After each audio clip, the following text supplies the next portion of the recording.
ஏண்டா இந்த விஜய தொட்டோம், ஏண்டா விஜய் கூட இருக்கிற அந்த மக்களை தொட்டோம் நினைச்சு நினைச்சு நினைச்சு ஃபீல் பண்ண போறீங்க. இப்ப கூட கரூரை பத்தி பேசுவேன்னு எதிர்பார்த்திருப்பாங்க, அதை நான் கொஞ்சம் அப்புறமா பேசுறேன். பட் இப்போ மக்கள் எல்லாரும் உங்களுக்கு தற்குறிகளா?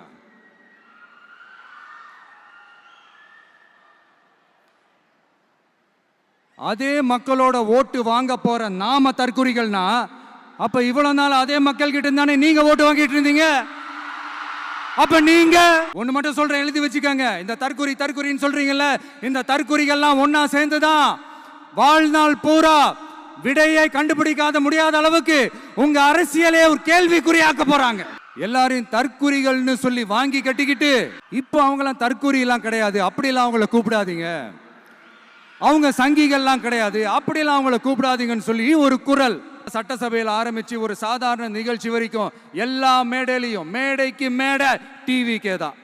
டிவிக்கே அவதூறு, அவதூறு டிவிக்கு, டிவிக்கே அவதூறு, அவதூறு டிவிக்கு. இந்த விஜய் சும்மா எதையும் சொல்ல மாட்டான், ஒன்னு சொன்னா அதை செய்யாம விட மாட்டான். அது மக்களுக்கு நல்லாவே தெரியும். அதனால பாப்பா, பவள விழா பாப்பா, நீ பாசாங்கு காட்டாத பாப்பா, நீ நல்லவர்கள் போல் நடிப்பதை பார்த்து நாடே. அப்ப கூட பாத்தீங்கன்னா பாப்பான்றது ரொம்ப ஆசையா பாசமா சாஃப்டா தான் சொன்னோம். அதையே நீங்க அதிர்ச்சியா எடுத்துக்கிட்டீங்கன்னா அதுக்கு நாங்க என்ன பண்றது? அதே நீங்க விமர்சனம்னு சொன்னீங்கன்னா நாங்க என்ன பண்றது? இன்னும் நாங்க விமர்சனம் செய்ய ஸ்டார்ட் பண்ணவே இல்லையே, இன்னும் நாங்க அடிக்க ஸ்டார்ட் பண்ணவே இல்லையே, அதுக்குள்ள அலர்னா எப்படி? குறி வைத்தால் தவற மாட்டேன், தவறுமானால் குறியே வைக்க மாட்டேன். நாட்டுக்காக உழைப்பதற்கு அண்ணா பிறந்தார், பொது நலத்தில் தானே நாள் முழுக்க கண்ணா இருந்தார் அப்படின்ட்டு எம்ஜிஆர் அவர்கள் ஒரு பாட்டு ஒண்ணு பாடி இருக்கிறாங்க, கேட்டிருப்பீங்க. அப்படிப்பட்ட நம்ம காஞ்சி தலைவர் அறிஞர் அண்ணா அவர்கள் பிறந்த மாவட்டம் தான் இந்த காஞ்சிபுரம் மாவட்டம். தன்னுடைய வழிகாட்டின்றதுனாலேயே தான் ஆரம்பிச்ச கட்சியினுடைய கொடியில அறிஞர் அண்ணா அவர்களை வச்சவர் எம்ஜிஆர். ஆனா அறிஞர் அண்ணா அவர்கள் ஆரம்பிச்ச அந்த கட்சியை அதுக்கப்புறம் கைப்பற்றினவங்க என்னெல்லாம் பண்றாங்கன்னு நான் சொல்லிதான் உங்களுக்கு தெரியணுமா என்ன? மக்களே, உங்களுக்கு தான் அது நல்லா தெரியுமே. தனிப்பட்ட முறையில எங்களுக்கும் அவங்களுக்கும் எந்த பிரச்சனையும் கிடையாதுங்க, எந்த வாய்க்கா வரப்பு தகராறுலாம் எதுவுமே கிடையாதுங்க. அப்படியே இருந்தாலும் அது நம்ம கண்டுக்கவே போறது இல்லைங்க. தனிப்பட்ட முறையில் அவங்களுக்கு வேணா நம்ம மேல வன்மத்தோட இருக்கலாங்க, ஆனா நாமெல்லாம் அப்படி கிடையவே கிடையாதுங்க.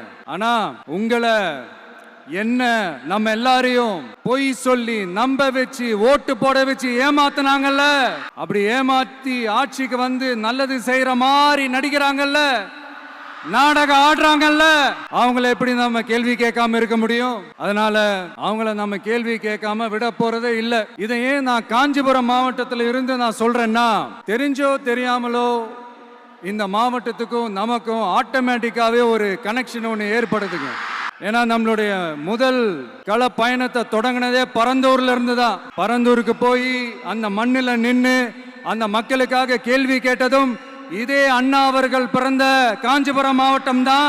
இன்னைக்கு ஒரு பெரிய மன வேதனைக்கு அப்புறம் இந்த மக்கள் சந்திப்பு நிகழ்ச்சிக்கு வந்திருக்கிறதும் அதே அண்ணா அவர்கள் பிறந்த காஞ்சிபுரம் மாவட்டம் தான். அதனால நமக்கு எல்லாமும் கொடுத்த நம்ம மக்களுக்காக எல்லா நல்லதையும் செய்யணும், அதுவும் சட்டப்பூர்வமாக செய்யணும், அங்கீகாரத்தோட செய்யணும், அதிகாரப்பூர்வமாக செய்யணும், ஒட்டுமொத்த தமிழ்நாட்டு மக்களுக்கும் செய்யணும், ஒரே மாதிரி செய்யணும், ஒரே எண்ணத்தோட செய்யணும். அந்த ஒரே லட்சியத்தோட தான் நம்ம அரசியலுக்கே வந்திருக்கிறோம். அதனாலதான் மக்களிடம் செல் அப்படின்னு சொன்ன அண்ணாவை கையில் எடுத்தோம். அவங்க சொன்ன மாதிரி மக்களை நோக்கி போறோம். ஆனா மக்களிடம் செல்னு சொன்ன அண்ணாவை மறந்தது யாரு? கொள்கையா? அதனப்பா கிலோ என்ன விலை என்னன்னு கேட்கிற அளவுக்கு அப்படி ஒரு கட்சியை ஒண்ணு நடத்திக்கிட்டு அந்த கட்சியினுடைய தலைவர் தமிழ்நாட்டு முதல்வர் சொல்றாரு, நமக்கு கொள்கை இல்லையா? எப்படி நமக்கு கொள்கை இல்லையா? பிறப்புக்கும் எல்லா உயிருக்கும்னு ஒரு அடிப்படை கோட்பாட்டை நம்ம கட்சியினுடைய ஒரு முக்கிய கோட்பாட்டை அறிவிச்ச நமக்கு கொள்கை இல்லையா? எல்லாருக்கும் எல்லாமும் கிடைக்கணும், சமூக நீதி கிடைக்கணும், அந்த சமூக நீதி உண்மையான சமூக நீதியா இருக்கணும், சாதி வாரி கணக்கெடுப்பு நடத்தணும்னு ரொம்ப ஸ்ட்ராங்கா சொன்ன நமக்கு கொள்கை இல்லையா? CAA அறிவிச்சதுக்கு அப்புறம் அப்ப நம்ம கட்சி ஆரம்பிக்கிறதுக்கு முன்னாடியே எதிர்த்த நமக்கு கொள்கை இல்லையா?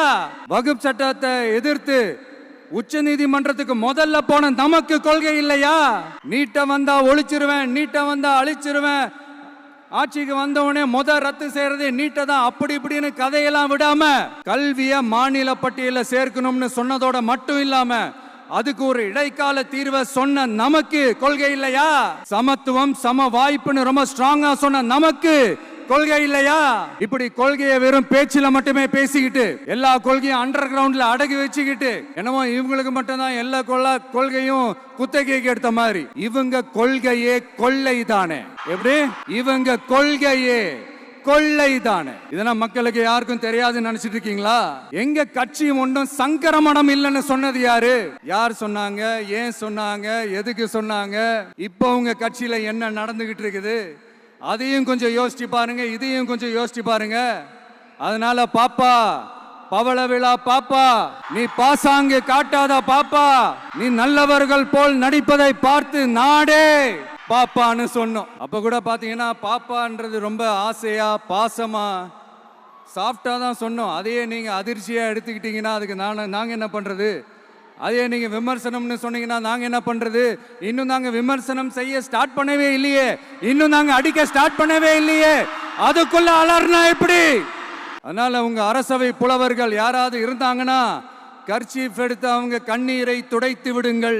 அது அவங்க பிரச்சனை, அவங்க பாத்துக்கிட்டோம். நமக்கு எப்பவுமே மக்கள் தாங்க, மக்களுடைய பிரச்சனை பத்தி பேசுறது தான். இன்னைக்கு நம்ம காஞ்சிபுரம் மாவட்டத்துக்கு வந்திருக்கிறோம். இங்க மக்கள் ஃபேஸ் பண்ற அந்த பிரச்சனையை பத்தி நம்ம பேசி ஆகணும். இந்த காஞ்சி மண்ணை வாழ வைக்கிற ஜீவ நதி பாலாறு, உயிர் நதி பாலாறு. இந்த மக்களோட உயிரோடவும் ரத்தத்தோடவும் கலந்து ஓடுவது பாலாறு. அந்த பாலாறை இன்னைக்கு பெரியார் பெயரையும் அண்ணா பெயரையும் சும்மா பேருக்கு வச்சுக்கிட்டு ஆட்சி நடத்துறவங்க என்ன பண்றாங்க தெரியும்ல? சுரண்டிட்டாங்க, கொள்ளை அடிச்சிட்டாங்க, நாசம் பண்ணிட்டாங்க, மோசம் பண்ணிட்டாங்கன்னு இன்னும் என்ன வேணாலும் சொல்லலாம். ஆக மொத்தம் அழிச்சிட்டாங்க.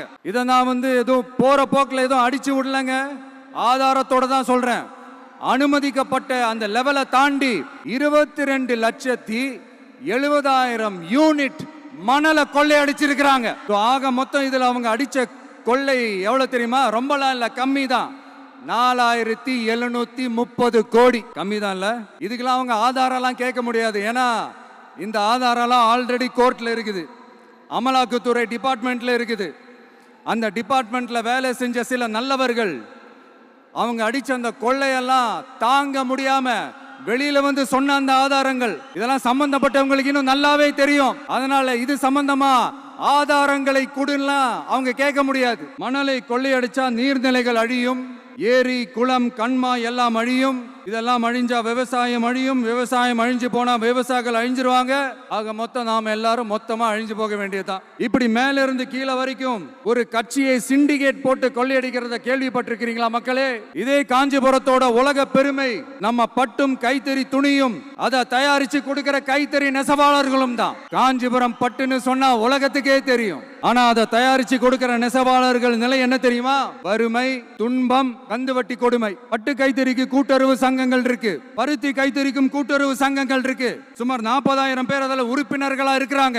அது போக சாய தொழில், தறிப்பட்டறை தொழில் இதை நம்பி 40,000 குடும்பங்கள் இருக்கு. ஆனா அவங்களோட ஒரு நாள் கூலி எவ்வளவு தெரியுமா? வெறும் 500 ரூபா தான். அதை கொஞ்சம் அதிகப்படுத்தி கொடுங்கன்னு போராடி போராடி பார்த்து ஒண்ணு நடக்கல. இதோட அவங்க கஷ்டம் முடிஞ்சதா? வடகிழக்கு பருவமழை அந்த 500 ரூபாய் கூலிக்கு வேட்டு வச்சிடுச்சு. எப்படி விவசாயிகள் டெல்டா மாவட்டங்கள்ல மழையால பாதிக்கப்பட்டாங்களோ அவங்கள கண்டுக்காம எப்படி இந்த அரசாங்கம் கைவிட்டுடுச்சோ அதே மாதிரிதான் நம்ம கைத்தறி நெசவாளர்களும் மழையால பாதிக்கப்பட்டிருக்கிறாங்க. அடுத்து இந்த காஞ்சிபுரம் மாவட்டத்தோட பஸ் ஸ்டாண்ட் 60 வருஷத்துக்கு முன்னாடி கட்டினதான். அண்ணா அவர்கள் ஆட்சிக்கு வந்தப்போ கட்டியிருப்பாங்க போல. அது இன்னும் புதுப்பிக்க கூட முடியாம கேட்டா என்ன சொல்லுவாங்க? அந்த லேண்ட் கேஸ்ல இருக்குது. நான் கேக்குறேன், ஒரு கவர்மெண்ட்னால வேற ஒரு நல்ல இடத்தை தேர்வு செஞ்சு ஒரு பஸ் ஸ்டாண்ட் கட்டி தர முடியாதா? பிரச்சனை என்ன தெரியுமாங்க? அவங்களுக்கு மக்களை பத்தி யோசிக்கிறதுக்கே நேரம் இல்லை, அதுதான் பிரச்சனை. அடுத்து பாலாஜாபாத் பக்கத்துல அவலூர் ஏரி இருக்கு, அது பாலாற்றை விட உயரமா இருக்கு. அதனால என்ன ஆகுதுன்னா ஆத்து தண்ணி ஏரிக்கு போக முடியாம போயிடுது. அதை சரி பண்ணி அந்த இடத்துல ஒரு தடுப்பணையை கட்டினா ஏரி நிறைய தண்ணி நிற்கும்.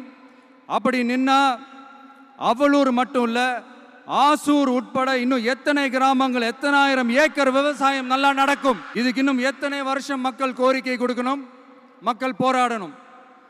இந்த பிரச்சனையெல்லாம் இருக்கிற அதே காஞ்சிபுரம் மாவட்டத்தில் தான் பரந்தூர் ஏர்போர்ட் கட்டுற பிரச்சனையும் இருக்குது. அந்த பிரச்சனையில கண்டிப்பா நாங்க விவசாயிகள் பக்கம் தான் நிற்போம். அதுல எந்த மாற்று கருத்துமே கிடையாது. இந்த கவர்மெண்ட் பரந்தூர் விவகாரத்தில் எங்களுக்கோ இல்ல விவசாயிகளுக்கோ எந்த விதமான காரணங்கள் சொல்லி எஸ்கேப் ஆகவே முடியாது. இப்படி மக்களுக்காக மக்களோட பிரச்சனைகளை எடுத்து பேசுறதுனால இப்போ ஆட்சியில் இருக்கிறவங்களுக்கு நம்ம மேலே ஒரு ஆத்திரம் வரத்தானே செய்யும். அதனால தான் நீங்கள் பார்த்தீங்கன்னா சட்டசபையில் ஆரம்பித்து ஒரு சாதாரண நிகழ்ச்சி வரைக்கும் எல்லா மேடையிலையும் மேடைக்கு மேடை டிவிக்கே தான். டிவிக்கே அவதூறு, அவதூறு டிவிக்கு, டிவிக்கே அவதூறு, அவதூறு டிவிக்கு. இதுக்கெல்லாம் கண்டிப்பாக நாங்கள் பதில் சொல்லுவோம், சொல்லாமலாம் இருக்க மாட்டோம். இப்போ கூட கரூரை பற்றி பேசுவேன்னு எதிர்பார்த்துருப்பாங்க. அதை நான் கொஞ்சம் அப்புறமா பேசுகிறேன். பட் இப்போ நம்மளுடைய விஷன் என்னன்னு சொல்லணும்னு நான் கொஞ்சம் ஆசைப்படுறேன். நம்ம ஆட்சிக்கு வந்தா அது என்ன வந்தா வருவோம். மக்கள் கண்டிப்பா நம்மளை வர வைப்பாங்க. மக்களுக்கான ஆட்சியை மக்களே விரும்பி வர வைக்கத்தானே செய்வாங்க. அப்படி மக்களால் அமைக்கப்பட போற நம்ம ஆட்சியில நம்ம என்ன செய்ய போறோம்ன்றது அதுக்கான அந்த தேர்தல் அறிக்கையில் அதுக்கான விளக்கத்தை டெஃபினட்டாக கொடுப்போம். பட் அதுக்கு முன்னாடி ஒரு சின்னதா லைட்டா நான் கொஞ்சம் அதை சொல்லணும்னு ஆசைப்படுறேன். எல்லாருக்கும் நிரந்தரமான வீடு இருக்கணும். ஒவ்வொரு வீட்டுக்கும் ஒரு மோட்டார் சைக்கிள் வாகனம் உறுதியா இருக்கணும். காரும் தான் லட்சியம். அதுக்கான வசதி வாய்ப்பை உருவாக்குற அளவுக்கு பொருளாதார வளர்ச்சிக்கு வழியை உண்டாக்கணும். ஒவ்வொரு வீட்டில் இருக்கிற ஒவ்வொருத்தரும் மினிமம் டிகிரி படிச்சிருக்கணும். ஒவ்வொரு வீட்லையும் குறைந்தபட்சம் ஒருத்தருக்கு நிரந்தர வருமானம் கிடைக்கணும். அதுக்கான வேலை வாய்ப்பை உருவாக்கணும். அதுக்கு தகுந்த மாதிரி கல்வியில பாடத்திட்டத்தில் சீர்திருத்தம் செய்யணும். கவர்மெண்ட் ஹாஸ்பிட்டல்ஸுக்கு மக்கள் எல்லாரும் பயம் இல்லாம நம்பி போற மாதிரி மாத்தணும். பருவமழை காலத்தில் ஏற்படுற வெள்ளத்தால ஊரும் சரி மக்களும் சரி விவசாயமும் சரி பாதிக்கப்படாம இருக்கணும். அதுக்கு 4000 கோடி திட்டம்னு ஒரு உருட்டுனாங்களே, அந்த மாதிரிலாம் எதுவும் இல்லாம உண்மையான ஒரு பாதுகாப்பு திட்டத்தை உருவாக்கணும். மீனவர்களோட, தொழிலாளர்களோட, நெசவாளர்களோட, அரசு ஊழியர்கள் மற்றும் ஆசிரியர்களோட கருத்து கேட்டு அவங்களுக்கான பாதுகாப்பு மற்றும் வளர்ச்சி திட்டங்களை உருவாக்கணும். உருவாக்குறது மட்டும் இல்லை, அதை செயல்படுத்தணும். முக்கியமாக இண்டஸ்ட்ரியல் டெவலப்மெண்ட்ஸில் கான்சென்ட்ரேட் பண்ணணும். எல்லாத்தையும் விட ரொம்ப ரொம்ப முக்கியம், சட்டம் ஒழுங்க ரொம்ப ஸ்ட்ரிக்டாக வச்சிருக்கணும். நம்மளுடைய அம்மா, அக்கா, தங்கச்சிகள், அவங்களுடைய பிள்ளைகள், குழந்தைகள் எல்லாருக்கும் பாதுகாப்பை, அதுவும் உண்மையான ஸ்ட்ராங்கான பவர்ஃபுல்லான பாதுகாப்பை உண்டாக்கணும்.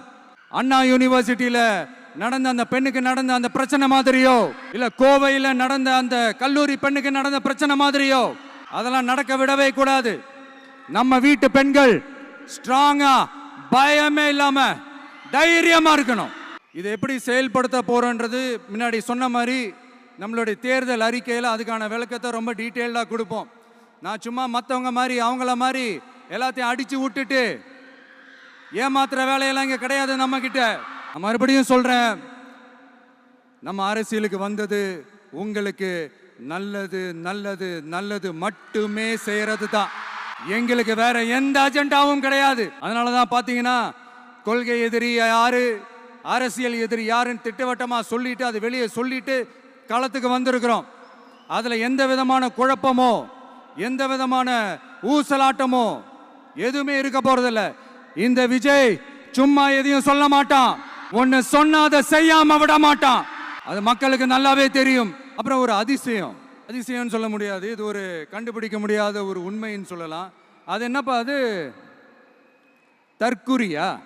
நம்ம டிவிகேக்கு சப்போர்ட் பண்ற கோடிக்கணக்கான லட்சக்கணக்கான மக்கள், நம்மளுடைய நண்பிகள், நம்மளுடைய டென்சி கிட்ஸ் எல்லாரையும் தற்குறிகள்னு சொல்லி வாங்கி கட்டிக்கிட்டு இப்போ அவங்களாம் தற்குறியெல்லாம் கிடையாது, அப்படிலாம் அவங்கள கூப்பிடாதீங்க, அவங்க சங்கிகள்லாம் கிடையாது, அப்படிலாம் அவங்கள கூப்பிடாதீங்கன்னு சொல்லி ஒரு குரல்.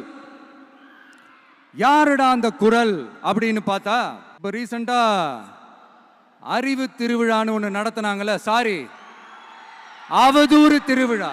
அதில் அவங்க தலைமையே குழப்புற மாதிரி, அறிவு கண்ணை திறந்து வைக்கிற மாதிரி ஒருத்தர் பேசியிருக்கிறார்.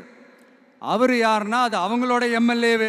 அந்த எம்எல்ஏ யாருன்னா நம்மளுடைய கொள்கை தலைவர்களில் ஒருத்தரான மக்கள் சேவகர் அஞ்சலை அம்மாளோட சொந்தக்காரர். என்னடா இது இப்படி ஆகி போச்சு, டிவிகேக்கு சப்போர்ட் பண்ற மாதிரி நம்ம கட்சியிலேருந்தே ஒரு குரல் வருதுன்னு சொல்லி தலைமையில் ஃபுல்லா கன்ஃபியூஷன். அந்த கன்ஃபியூஷன் இதோட நிக்காது. அந்த ஆதரவு குரல் ஒரு வீடு விடாம, ஒரு இடம் விடாம, எல்லா இடத்துலயும், எல்லா வீட்லயும் இன்னும் பலமா எதிரொலிக்குதான் இல்லையான்னு பாருங்க. சும்மா பிளாஸ்ட் தான் இது. இன்னைக்கு நேத்துலாம் நடக்கலங்க.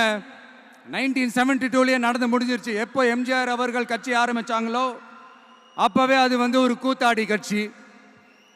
எப்போ எம்ஜிஆர் அவர்களுக்கு பின்னாடி அத்தனை மக்கள் திரண்டு நின்னாங்களோ அப்பவே அது ஒரு கூத்தாடி கும்பல். நடிகர் கட்சின்னு சொன்ன ஒருத்தர் அதுக்கப்புறம் எம்ஜிஆர் கூடயே போய் சேர்ந்துட்டாரு. இன்னொருத்தர் இவரெல்லாம் ஒரு ரவுண்டு தாங்க வருவாரு, ரெண்டாவது ரவுண்ட்லாம் காணாம போயிடுவார்னு சொல்ல இன்னொருத்தர் அதுக்கப்புறம் போய் எம்ஜிஆர் கிட்டே போய் சேர்ந்துட்டார். இந்த மாதிரி இவங்க 2 பேர் மட்டும் இல்ல, ஒட்டுமொத்த தமிழ்நாட்டு மக்களும் எம்ஜிஆர் அவர்கள் கூட தானே போய் சேர்ந்தாங்க. அதனால இது வரலாறு. இந்த வரலாறு நம்மளை விட அவங்களுக்கு இன்னும் நல்லாவே தெரியும். அதனால தான் பார்த்தீங்கன்னா 53 வருஷமா அதே கதறல்கள். கூத்தாடி கூட்டம், நடிகர் கட்சி, நடிகர் கூட்டம். இப்படி கர்மயோகின்ற ஒரு படத்தில் அவருடைய கேரக்டர் பேர் கரிகாலன். அதில் ஒரு சூப்பர் டயலாக் ஒன்று சொல்லியிருப்பார். குறி வைத்தால் தவற மாட்டேன், தவறுமானால் குறியே வைக்க மாட்டேன். இதெல்லாம் யாருக்கு சொல்றோம், எதுக்கு சொல்றோம்னு புரிய வேண்டியவங்களுக்கு புரிஞ்சா நல்லா இருக்கும். ஏண்டா இந்த விஜய தொட்டோம், ஏண்டா விஜய் கூட இருக்கிற அந்த மக்களை தொட்டோம் நினைச்சு ஃபீல் பண்ண போறீங்க. அப்புறம் நமக்கு இந்த அரசியல் புரிதல்லாம் இல்லை, அது இல்லை, இது இல்லை. அப்புறம் நான் கேட்குறேன், மக்கள் எல்லாரும் உங்களுக்கு தற்குறிகளா? அதே மக்களோட ஓட்டு வாங்க போற நாம தற்குறிகள்னா அப்ப இவ்வளவு நாள் அதே மக்கள் கிட்ட இருந்தானே நீங்க ஓட்டு வாங்கிட்டு இருந்தீங்க. அப்ப நீங்க அந்த மக்களுக்கு நீங்க காட்டுற மரியாதையும் நன்றியும் இதுதானா? ஒண்ணு மட்டும் சொல்றேன், எழுதி வச்சுக்கோங்க. இந்த தற்குறின்னு சொல்றீங்கல்ல, இந்த தற்குறிகள்லாம் ஒன்னா சேர்ந்துதான் வாழ்நாள் பூரா விடையை கண்டுபிடிக்காத முடியாத அளவுக்கு உங்க அரசியலே ஒரு கேள்விக்குறியாக்க போறாங்க. இவங்கெல்லாம் யாரும் இங்க தற்குறிகள்லாம் கிடையாது. இவங்க எல்லாரும் தமிழ்நாட்டு அரசியலோட ஆச்சரியக்குறி. இவங்க எல்லாரும் தமிழ்நாட்டு அரசியலோட அந்த மாற்றத்திற்கான அறிகுறி. சும்மா லாஜிக்கே இல்லாம தற்குறி. நம்பி எல்லா மேடையிலும் ரிப்பீட்டடா ஒரு விஷயம் நான் சொல்லுவேன்ல, இப்ப நீங்க சொல்லுங்க. ஒண்ணு, இன்னொன்னு, ரிப்பீட். ஒண்ணு, இன்னொன்னு. இந்த போட்டி எப்படி இருக்க போகுதுன்னா, மக்களா நிக்கிற நமக்காக மக்களே டிசைட் பண்ணி போறாங்க. My dear sir, my dear uncle, already decide பண்ணியாச்சு. கான்ஃபிடென்ட்டா இருங்க மக்களே, நல்லதே நடக்கும், வெற்றி நிச்சயம். மீண்டும் சந்திக்கும் வரை நன்றி, வணக்கம். வெளியில போக பர்மிஷன் கிடைச்சவன கூடிய சீக்கிரம் வெளியில வருவோம். அதனாலதான் இப்படி ஒரு ஏற்பாடு. எல்லாரும் இருந்து சாப்பிட்டு போகணும். நன்றி, வணக்கம். சொல்ல மறந்துட்டேன், என் நெஞ்சில் குடியிருக்கும்.